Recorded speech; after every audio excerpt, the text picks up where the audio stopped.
Hello and welcome to Unearned Confidence. My name is Ben, and you probably never heard of this show. This is my second video in the Sustainable Homestead series. Today I'm going to talk to you about how I intend to organize this design and build. We're going to get basic, as in Ben, ya basic. Ya basic.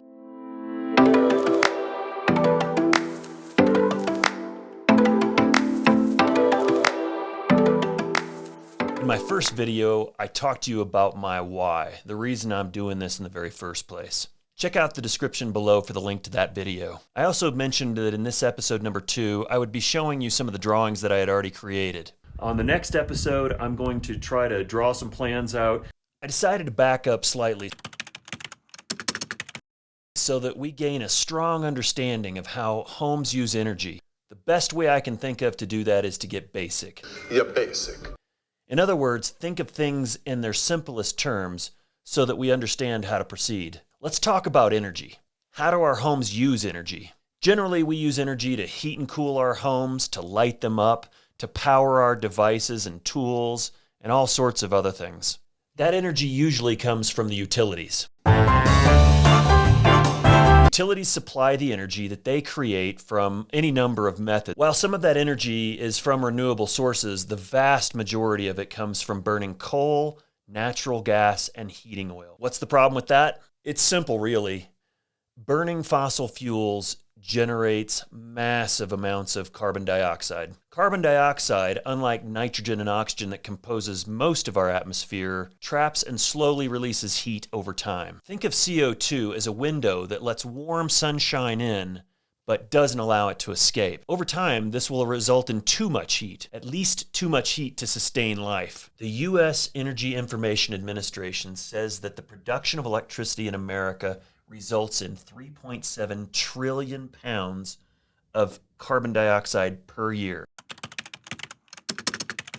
And that's just in the United States. That pans out to about 0.9 pounds per kilowatt.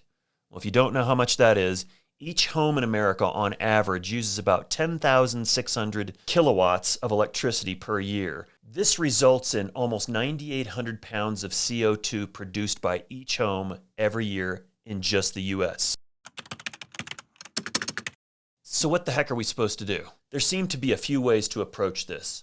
1, use less energy. 2, don't use energy from resources that are non-renewable. Number 3, don't use things that rely on fossil fuels in the first place. Number 1 is pretty obvious. Use less. But we need to understand what's using what and how we can reduce that. We need to know where the energy is being used by our homes. Here's how the majority of energy is used in a typical home. First, heating and cooling. 46% of energy is used to heat and cool it. The next is 14%, and that is water heating, followed by appliances at 13%, lighting at 9%, TV and media at 4%. Heating and cooling is by far the biggest offender. I need to figure out how to use far less energy when designing our homestead. That's going to start with figuring out how heat transfers. For that, we're going to talk about thermodynamics. In the simplest terms, heat is always seeking equilibrium. Heat wants to go where the cold is. Let's use the example of a wall separating inside from outside air. If on one side of the wall it's 20 degrees Fahrenheit and on the other side it's 7 degrees Fahrenheit, the heat is going to want to go from the 70-degree location to the 20-degree location. If we can slow down the rate of transfer from one side to the other, we can effectively use less energy. In houses, we generally do this with insulation. There are many different types of insulation, just depends on the job and the desired effect. Their effectiveness is measured by something called R value. R value simply measures the resistance or the ability to stop heat from transfer. Older houses that have not been updated in years or at all can have a R value of 2 or 3, basically whatever the material is. If it's just wood or something like that, virtually nothing. Today's basic minimum code requirement is for R13. But if we want, we can do much better. More insulation equals less energy, and it's just that simple. And steamboat gets cold. So back to the list. Number 2, don't use energy from non-renewable sources. If we want to produce less CO2,